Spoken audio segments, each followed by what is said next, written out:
आज की वीडियो में हम जानेंगे जो विश्व भारती यूनिवर्सिटी की वैकेंसी आई है, उसमें क्या-क्या एजुकेशनल क्वालिफ़िकेशन है यूजीसी, एलडीसी, एमटीएस स्टेनोग्राफ़र की और अगर आप जॉइन कर लेंगे तो आपकी पोस्टिंग कौन से एरिया में होगी और क्या-क्या आपके लिए और बाकी क्राइटेरिया हैं, जिसके अकॉर्डिंग आप वो उस फॉर्म को फिल कर सकते हैं और आप तैयारी चालू कर सकते हैं इस पोस्ट के लिए।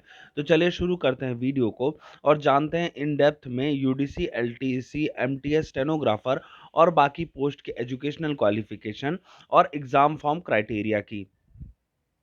अब ये है ऑफिशियल नोटिफिकेशन जो कि रिलीज़ हुआ है विश्व भारती की तरफ से और एडवर्टाइजमेंट नंबर आप अपनी स्क्रीन पे देख ही रहे होंगे। नेक्स्ट अगर मैं बात करूँ कि टोटल नंबर ऑफ कितनी पोस्ट हैं, तो वो हैं आपकी टोटल 30, जी हाँ, टोटल 30 पोस्ट हैं जिसमें से आपकी 709 वैकेंसीज़ हैं। 709 वैकेंसीज़ हैं और ये डिफरेंट ग्रेड की पोस्ट हैं। सबसे पहले अगर मैं बात करूँ जो कि सबसे ज़्यादा लोग पूछेंगे या फिर पूछने वाले हैं, वो है आपकी UDC, LDC, MTS assistant section officer, assistant registrar और उसके बाद आपकी असिस्टेंट लाइब्रेरियन की पोस्ट है, फिर आपकी internal audit officer, deputy registrar, librarian, finance registrar और उसके बाद मल्टीटास्किंग की भी है, प्रोफेशनल असिस्टेंट की है, प्रोफेशनल असिस्टेंट की है, library assistant, library attendant, laboratory assistant, laboratory attendant, assistant engineer civil, junior engineer electrical, private secretary PA, personal assistant भी है आपका, सीनियर टेक्निकल असिस्टेंट और सीनियर असिस्टेंट है आपके, सिस्टम एनालिस्ट हैं, सिस्टम प्रोग्रामर हैं, सिक्योरिटी इंस्पेक्टर हैं।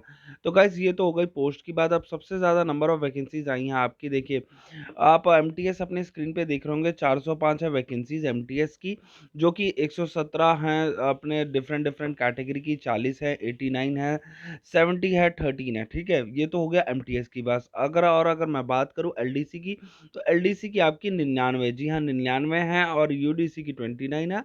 फिर उसके बाद आपकी सीनियर असिस्टेंट की 5 है और फिर उसके बाद सबसे कम आपकी रजिस्ट्रार की है। ये सब ग्रुप ए पोस्ट है।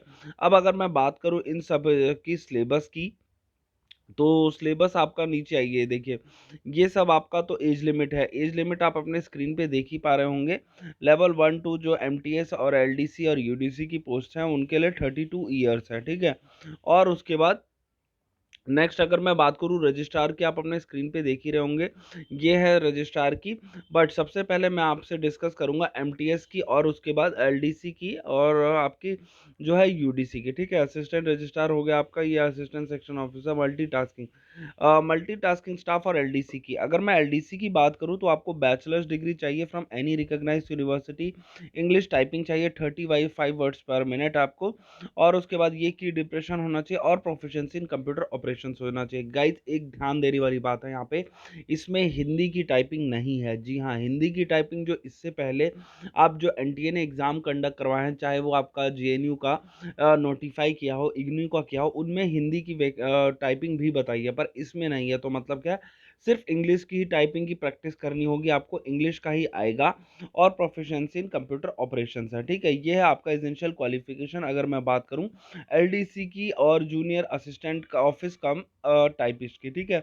अब नेक्स्ट है आपका मल्टीटास्किंग स्टाफ, जो सबसे ज़्यादा वैकेंसीज हैं उसमें क्या है एजुकेशनल क्राइटेरिया, वो है आपका 10th पास होना चाहिए और उसके बाद selection will be through written test and trade test या फिर skill test as would be decided by the university और एजेंसी। ट्रेड टेस्ट होगा मेरे ख्याल से एमटीएस का और आपका एक रिटन टेस्ट तो होगा ही, ठीक है। तो यही सिर्फ दो ही क्राइटेरियाज हैं, आपको एक 10th पास होना चाहिए और जो रिटन टेस्ट आएगा वो आपको क्वालिफाई करना चाहिए और एक ट्रेड टेस्ट होगा। अब वो ट्रेड टेस्ट में क्या क्या आएगा वो आपको जो एनटीए या फिर यूनिवर्सिटी है वो आगे notify with due course of time कर देगी, बट अभी के लिए आपको इसी पे फोकस करना और इसी के लिए तैयारी करनी है।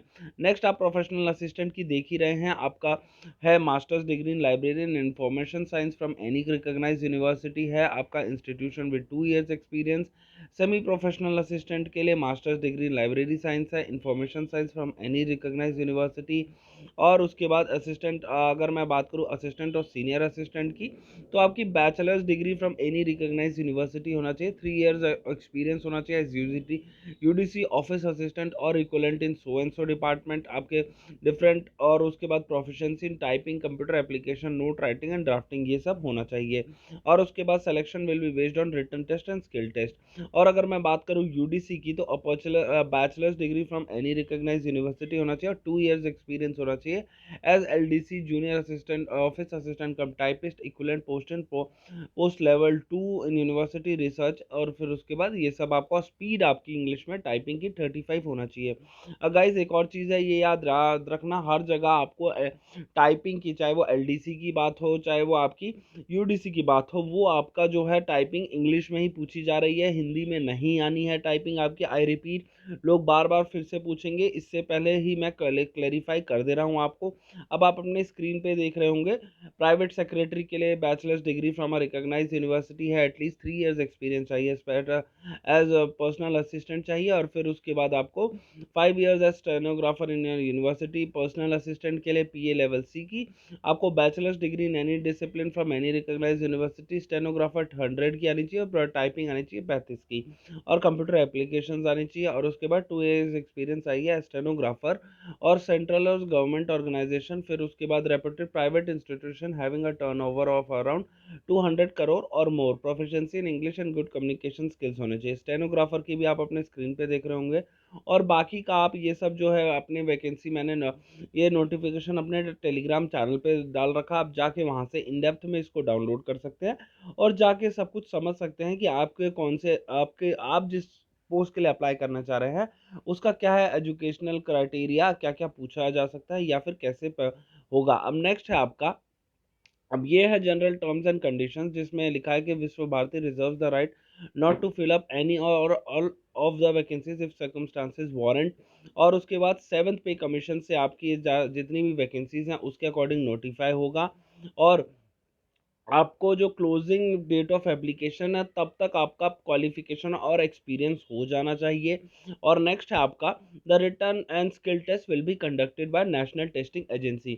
अब इसका मतलब क्या है, नेशनल टेस्टिंग एजेंसी जो एनटीए है वो कैसे एग्जाम कंडक्ट कराती है पहले ही मैं आपको बता देता हूँ। वो आपका जो प्री होगा वो कंप्यूटर बेस्ड टेस्ट होगा। जी हाँ, कंप्यूटर पे 4 ऑप्शंस आएंगे, उसमें से आपको माउस पे एक पे क्लिक करना होगा। एनटीए ऐसा आपका स्किल रिटन टेस्ट करवाती है। और वही स्किल टेस्ट की अगर मैं बात करूं तो आपका जो इससे पहले चाहे वो सुप्रीम कोर्ट का हो, वो आपका स्क्रीन टू स्क्रीन आया था टाइपिंग का। तो ये दोनों चीज़ें तो आपकी क्लियर हो गई, प्रीवियस ईयर से ही समझ जाएं, प्रीवियस डिफरेंट एग्जाम से समझ जाएं कि आपका एनटीए कैसे कंडक्ट करवाएगी इस विश्व भारती के पेपर को।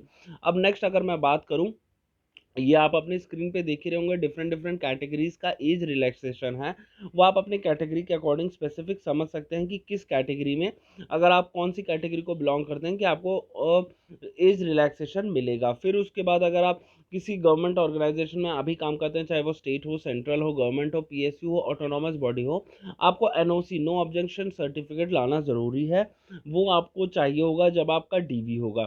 फिर उसके बाद देखिए, अब सबसे इम्पोर्टेंट लोग पूछेंगे सर पोस्टिंग कहाँ होगी अगर हमने ये ज्वाइन कर लिया, तो आपको जो है शांति निकेतन जो वेस्ट बंगाल में है वहाँ पे आपको लाइफ टाइम पोस्टेड रहना पड़ेगा। जैसे जेएनयू में आपको दिल्ली में पोस्टेड रहना पड़ता है, वैसे आपको विश्व भारती यूनिवर्सिटी के लिए आपको शांति निकेतन में, जो कि रविंद्रनाथ टैगोर जी ने फाउंड की थी, वो वहाँ पे आपको लाइफ टाइम पोस्टेड रहना होगा अगर आप इस जॉब पे सेलेक्ट हो जाते हैं तो। अब ये देखिए, ये रिटर्न में फिर से आ गया, based on the declaration made by the candidate in their online registration form they will be provisionally admitted to appear in the recruitment examination in computer based mode.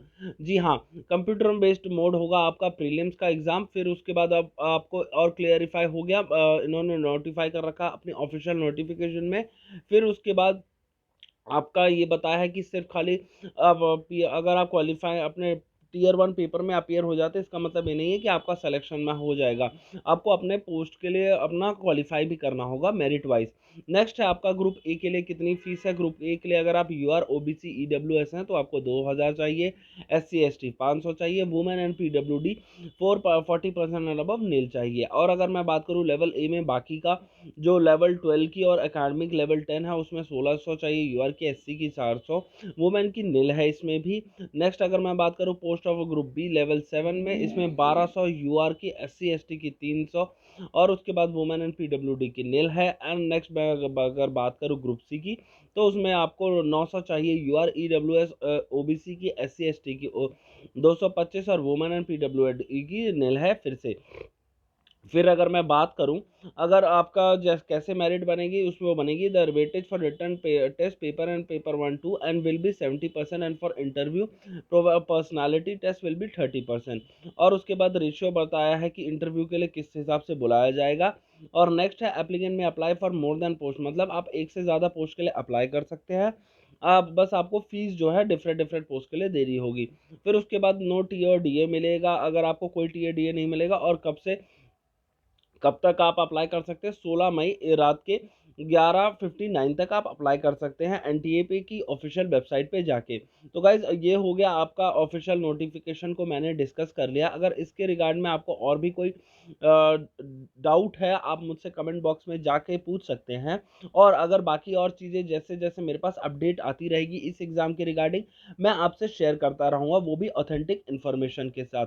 ठीक है, तब तक के लिए इस वीडियो को लाइक कीजिएगा। अगर आपको मेरे द्वारा पहुंचाई गई इन्फॉर्मेशन क्रेडिबल और बहुत इन्फॉर्मेटिव लगती है तो, और सब्सक्राइब ज़रूर कर लेना, क्योंकि नेक्स्ट वीडियो में मैं ऐसे ही इन्फॉर्मेटिव कंटेंट के साथ आपसे मिलूंगा। तब तक के लिए थैंक यू फॉर वॉचिंग।